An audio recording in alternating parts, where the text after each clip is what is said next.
Cleopatra by Jacob Abbott. Chapter 3. Alexandria.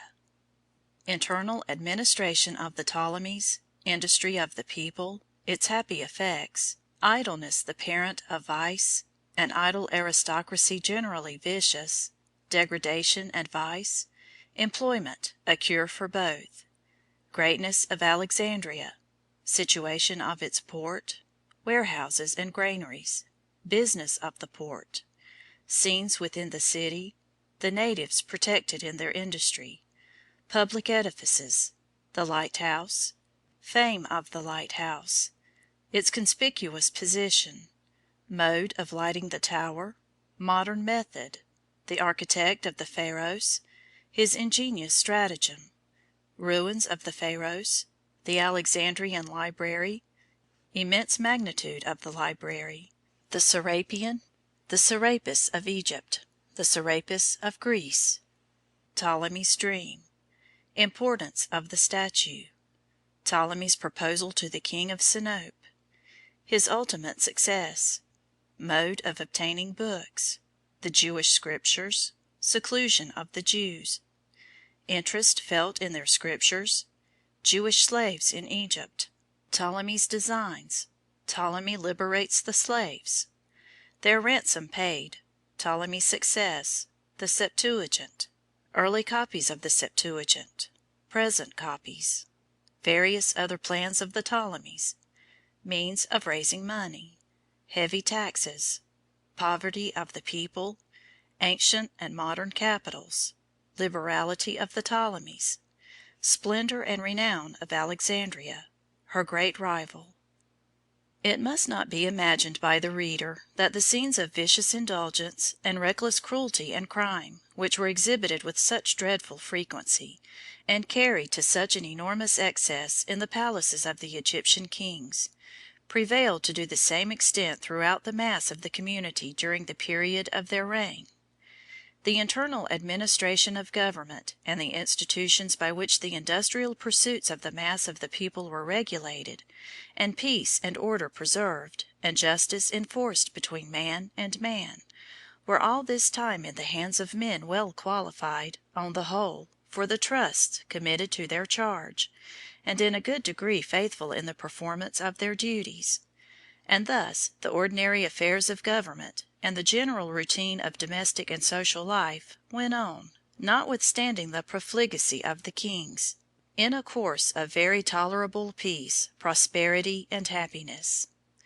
During every one of the 300 years over which the history of the Ptolemies extends, the whole length and breadth of the land of Egypt exhibited, with comparatively few interruptions, one widespread scene of busy industry. The inundations came at their appointed season, and then regularly retired. The boundless fields which the waters had fertilized were then everywhere tilled. The lands were plowed, the seed was sown, the canals and watercourses, which ramified from the river in every direction over the ground, were opened or closed, as the case required, to regulate the irrigation. The inhabitants were busy, and consequently they were virtuous.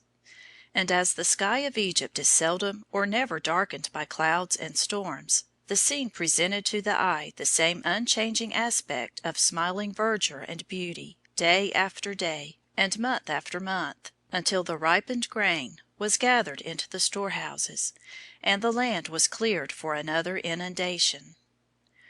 We say that the people were virtuous because they were busy, for there is no principle of political economy more fully established than that vice in the social state is the incident and symptom of idleness. It prevails always in those classes of every great population who are either released by the possession of fixed and unchangeable wealth from the necessity, or excluded by their poverty and degradation from the advantage, of useful employment. Wealth that is free and subject to its possessor's control, so that he can, if he will, occupy himself in the management of it, while it sometimes may make individuals vicious, does not generally corrupt classes of men, for it does not make them idle. But wherever the institutions of a country are such as to create an aristocratic class, whose incomes depend on entailed estates, or on fixed and permanent annuities, so that the capital on which they live cannot afford them any mental occupation. They are doomed necessarily to inaction and idleness. Vicious pleasure and indulgences are, with such a class as a whole, the inevitable result. For the innocent enjoyments of man are planned and designed by the Author of nature only for the intervals of rest and repose in a life of activity. They are always found wholly insufficient to satisfy one who makes pleasure the whole end and aim of his being. In the same manner, if either from the influence of the social institutions of a country, or from the operation of natural causes which human power is unable to control, there is a class of men too low and degraded and miserable to be reached by the ordinary inducements to daily toil, so certain are they to grow corrupt and depraved, that degradation has become in all languages a term almost synonymous with vice. There are many exceptions, it is true, to these general laws. Many active men are very wicked, and there have been frequent instances of the most exalted virtue among nobles and kings.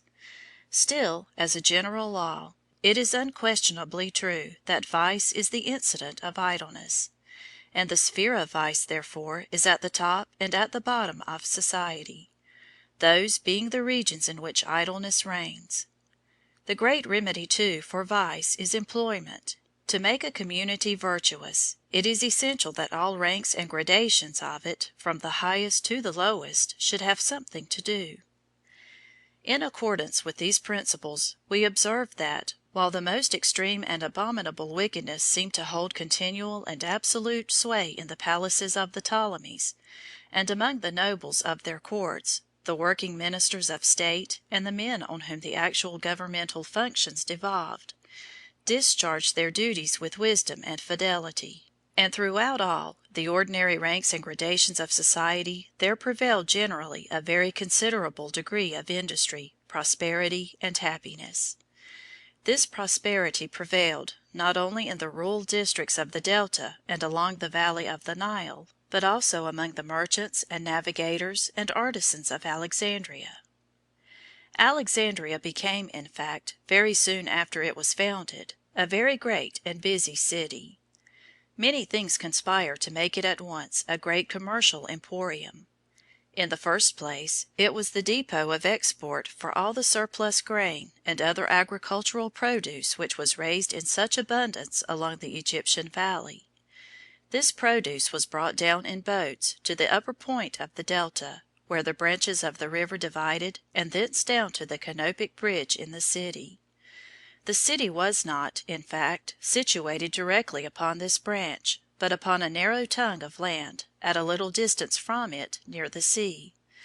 It was not easy to enter the channel directly, on account of the bars and sandbanks at its mouth, produced by the eternal conflict between the waters of the river and the surges of the sea.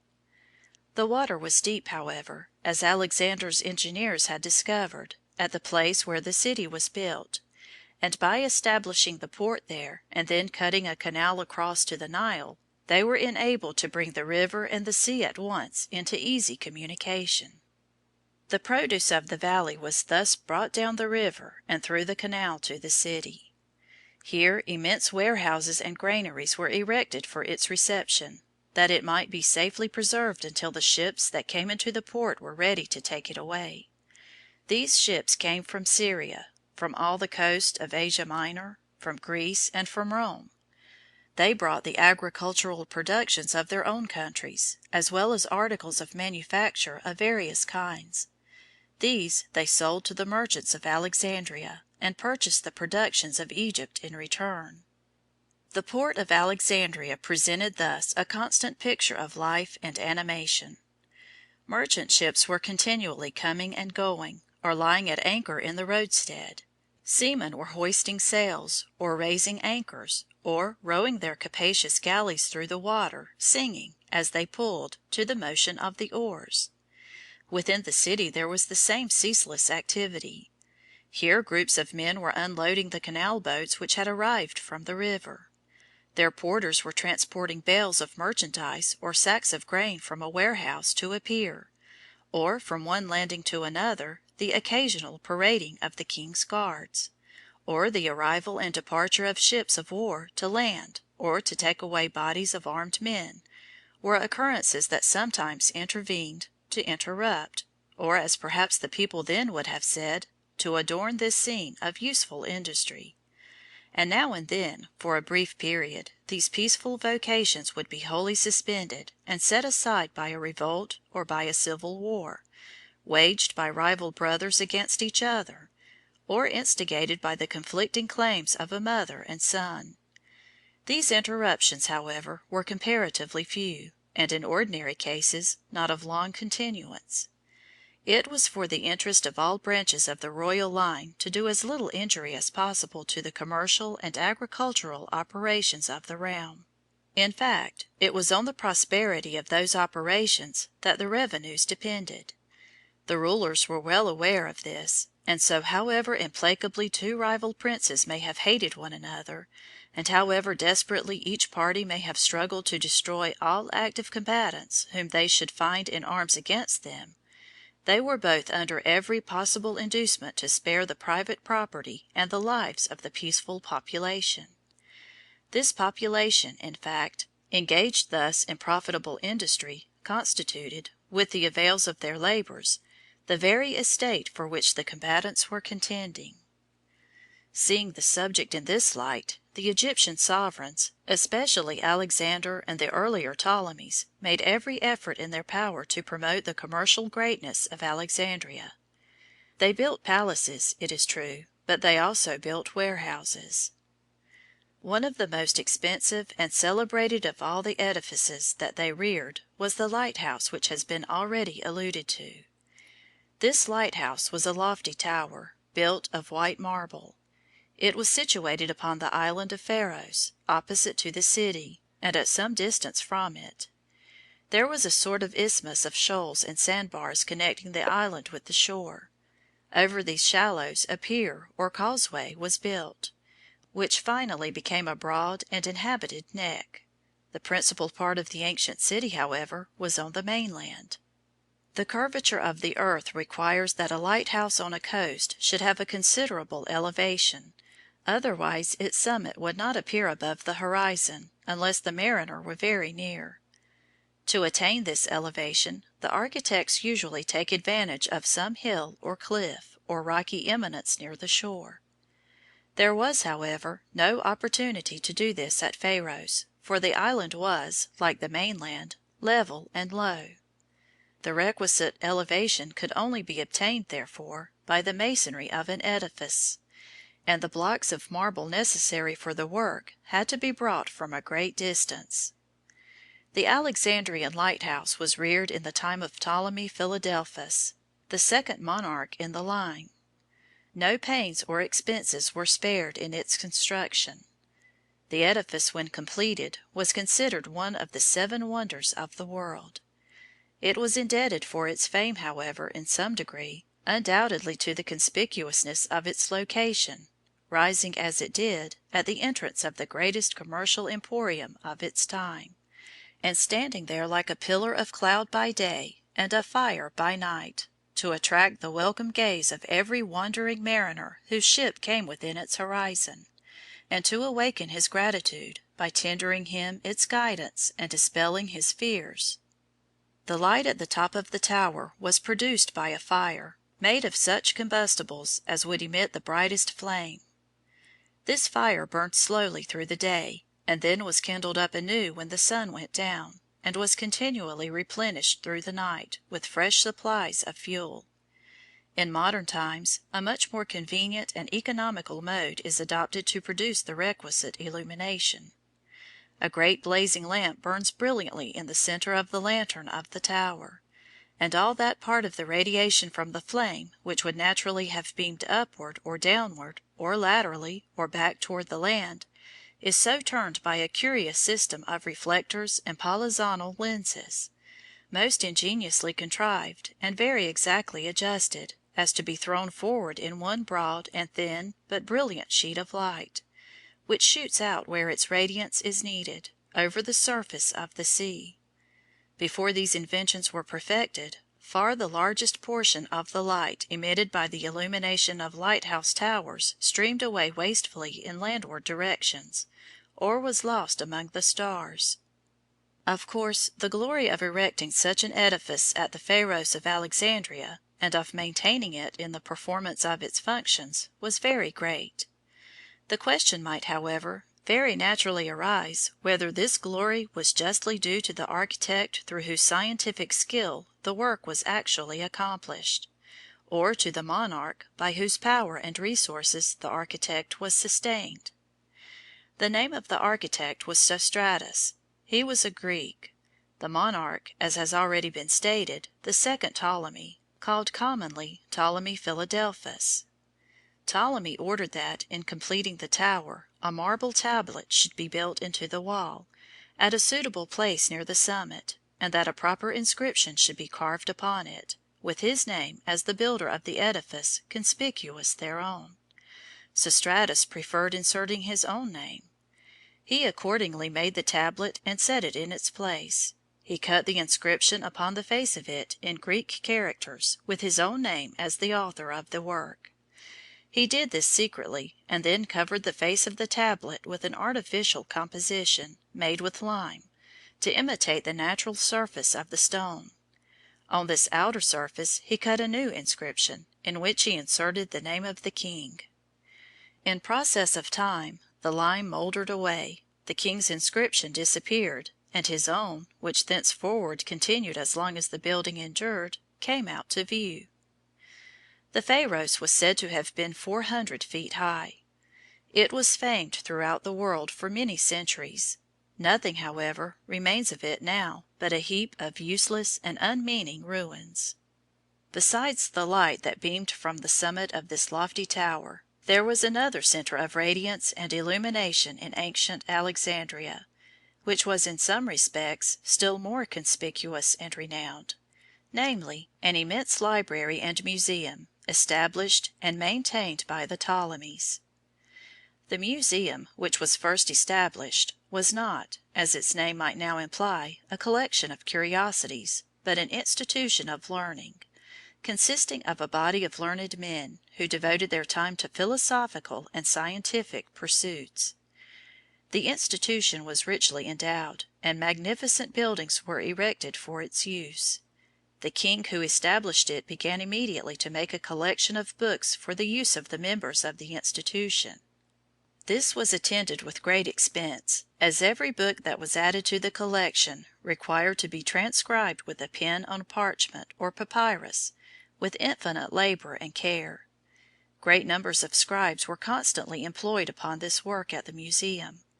The kings who were most interested in forming this library would seize the books that were possessed by individual scholars, or that were deposited in the various cities of their dominions, and then, causing beautiful copies of them to be made by the scribes of the museum, they would retain the originals for the great Alexandrian library, and give the copies to the men or the cities that had been thus despoiled.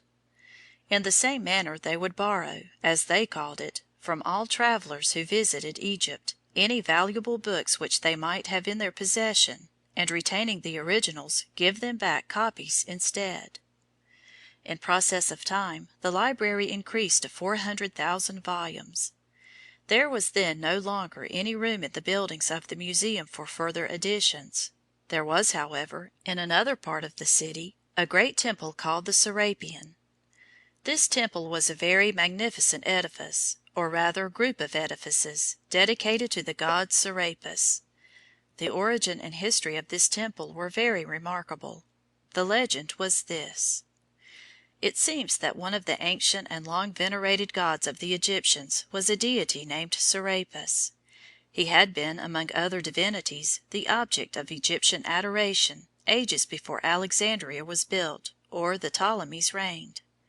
There was also, by a curious coincidence, a statue of the same name at a great commercial town called Sinope, which was built upon the extremity of a promontory which projected from Asia Minor into the Euxine Sea. Sinope was, in some sense, the Alexandria of the north, being the center and seat of a great portion of the commerce of that quarter of the world. The Serapis of Sinope was considered as the protecting deity of seamen, and the navigators who came and went to and from the city made sacrifices to him, and offered him oblations and prayers, believing that they were, in a great measure, dependent upon some mysterious and inscrutable power which he exercised for their safety in storms. They carried the knowledge of his name and tales of his imaginary interpositions to all the places that they visited, and thus the fame of the god became extended, first to all the coast of the Euxine Sea, and subsequently to distant provinces and kingdoms. The Serapis of Sinope began to be considered everywhere as the tutelar god of seamen. Accordingly, when the first of the Ptolemies was forming his various plans for adorning and aggrandizing Alexandria, he received, he said, one night, a divine intimation in a dream that he was to obtain the statue of Serapis from Sinope, and set it up in Alexandria, in a suitable temple which he was in the meantime to erect in honor of the god. It is obvious that very great advantages to the city would result from the accomplishment of this design. In the first place, a temple to the god Serapis would be a new distinction for it in the minds of the rural population, who would undoubtedly suppose that the deity honored by it was their own ancient god. Then the whole maritime and nautical interest of the world, which had been accustomed to adore the god of Sinope, would turn to Alexandria as the great center of religious attraction, if their venerated idol could be carried and placed in a new and magnificent temple built expressly for him there. Alexandria could never be the chief naval port and station of the world unless it contained the sanctuary and shrine of the god of seamen. Ptolemy sent accordingly to the king of Sinope and proposed to purchase the idol. The embassage was, however, unsuccessful. The king refused to give up the god. The negotiations were continued for 2 years, but all in vain. At length, on account of some failure in the regular course of the seasons on that coast, there was a famine there, which became finally so severe that the people of the city were induced to consent to give up their deity to the Egyptians in exchange for a supply of corn. Ptolemy sent the corn and received the idol. He then built the temple, which, when finished, surpassed in grandeur and magnificence almost every sacred structure in the world. It was in this temple that the successive additions to the Alexandrian library were deposited, when the apartments of the museum became full. In the end there were 400,000 rolls or volumes in the museum, and 300,000 in the Serapeum. The former was called the parent library, and the latter, being, as it were, the offspring of the first, was called the daughter. Ptolemy Philadelphus, who interested himself very greatly in collecting this library, wished to make it a complete collection of all the books in the world.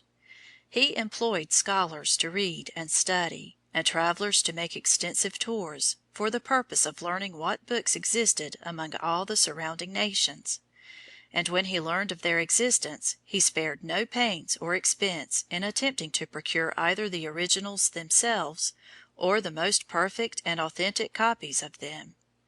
He sent to Athens and obtained the works of the most celebrated Greek historians, and then causing, as in other cases, most beautiful transcripts to be made, he sent the transcripts back to Athens, and a very large sum of money with them as an equivalent for the difference of value between the originals and copies in such an exchange.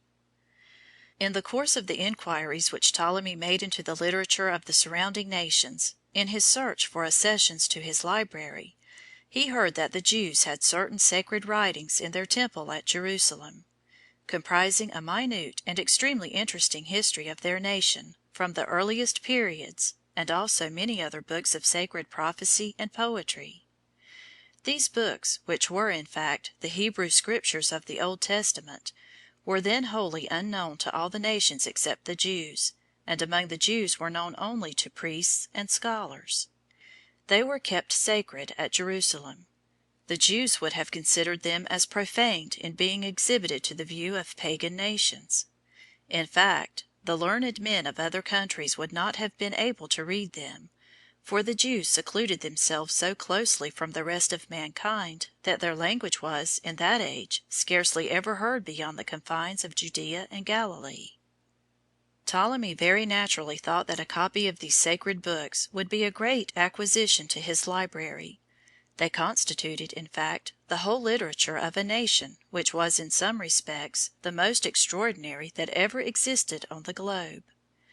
Ptolemy conceived the idea also of not only adding to his library a copy of these writings in the original Hebrew, but of causing a translation of them to be made into Greek, so that they might easily be read by the Greek and Roman scholars who were drawn in great numbers to his capital by the libraries and the learned institutions which he had established there.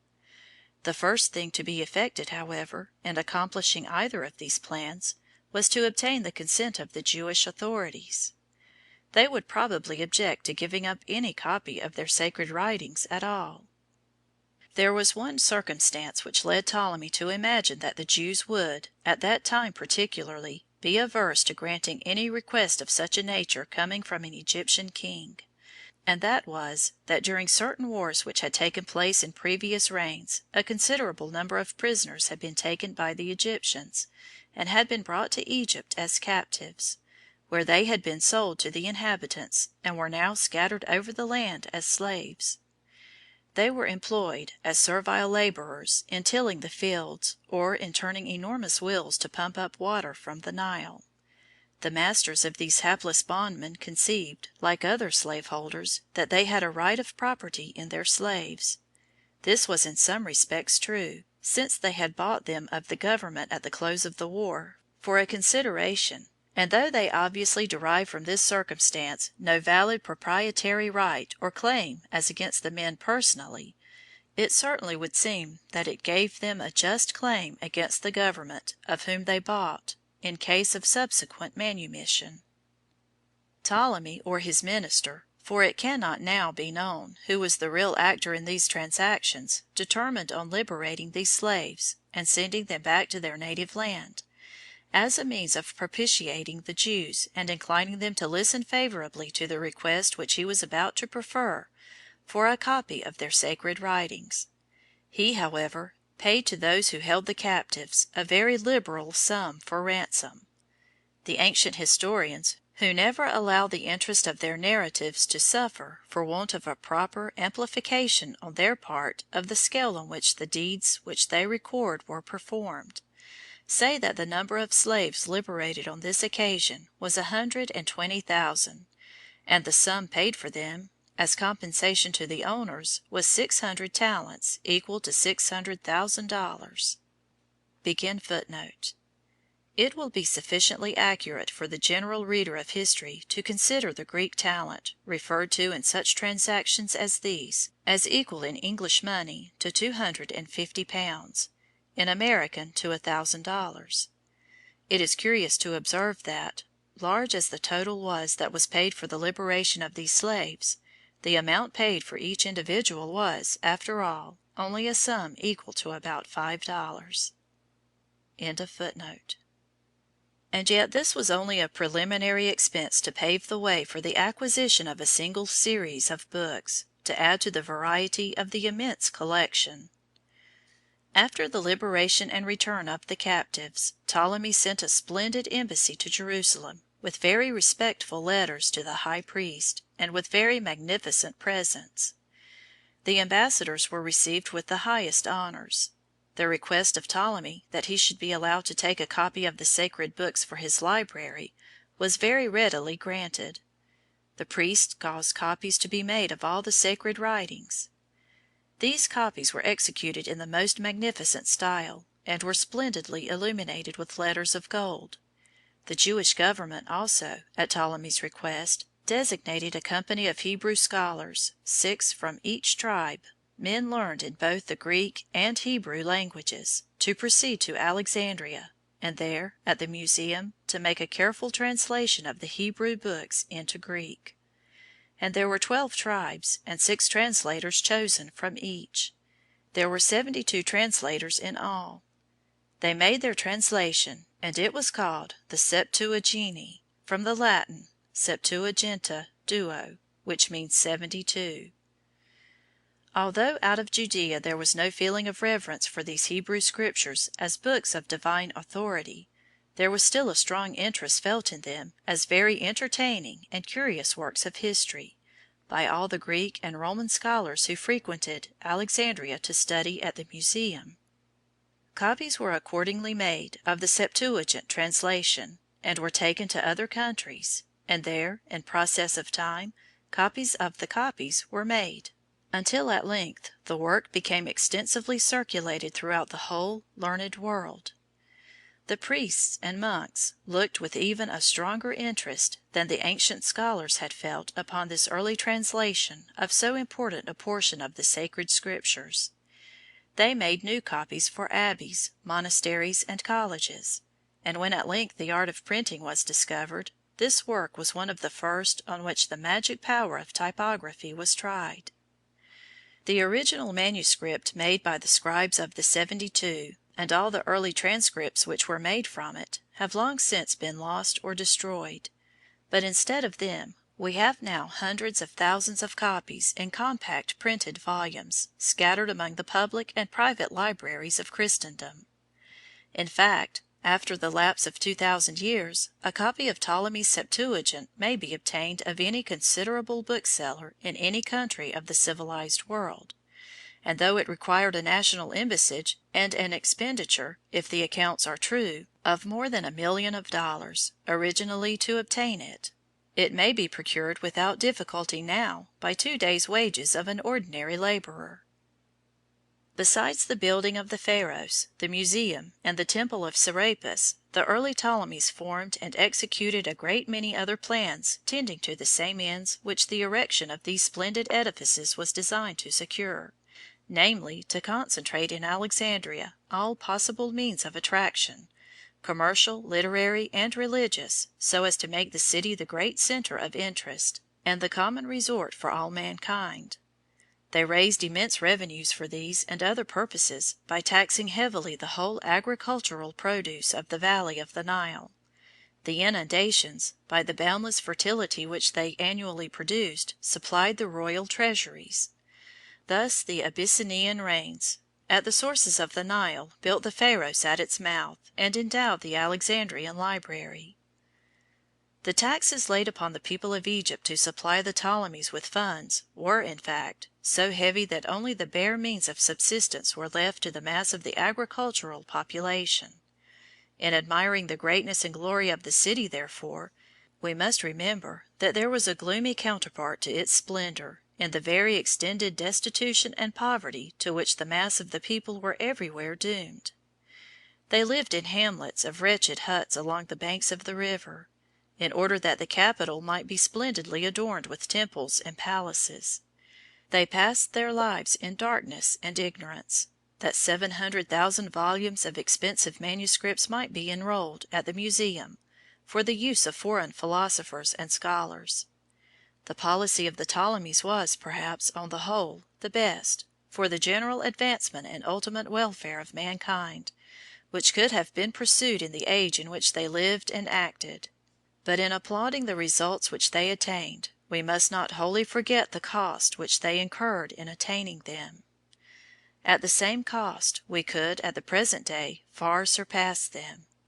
If the people of the United States will surrender the comforts and conveniences which they individually enjoy, if the farmers scattered in their comfortable homes on the hillsides and plains throughout the land will give up their houses, their furniture, their carpets, their books, and the privileges of their children, and then, withholding from the produce of their annual toil only a sufficient reservation to sustain them and their families through the year, in a life like that of a beast of burden, spent in some miserable and naked hovel, send the rest to some hereditary sovereign residing upon the Atlantic seaboard, that he may build with the proceeds a splendid capital, they may have an Alexandria now that will infinitely exceed the ancient city of the Ptolemies in splendor and renown.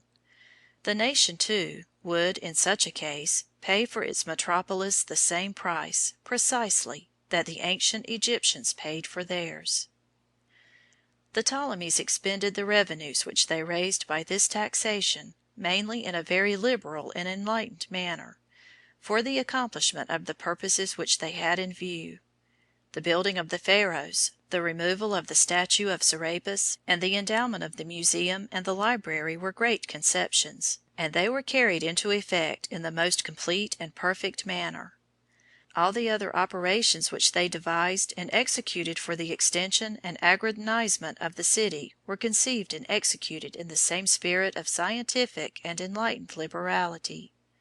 Streets were opened, the most splendid palaces were built, docks, piers, and breakwaters were constructed, and fortresses and towers were armed and garrisoned. Then every means was employed to attract to the city a great concourse from all the most highly civilized nations then existing. The highest inducements were offered to merchants, mechanics, and artisans to make the city their abode. Poets, painters, sculptors, and scholars of every nation and degree were made welcome, and every facility was afforded them for the prosecution of their various pursuits. These plans were all eminently successful. Alexandria rose rapidly to the highest consideration and importance, and at the time when Cleopatra, born to preside over this scene of magnificence and splendor, came upon the stage, the city had but one rival in the world. That rival was Rome. Chapter 4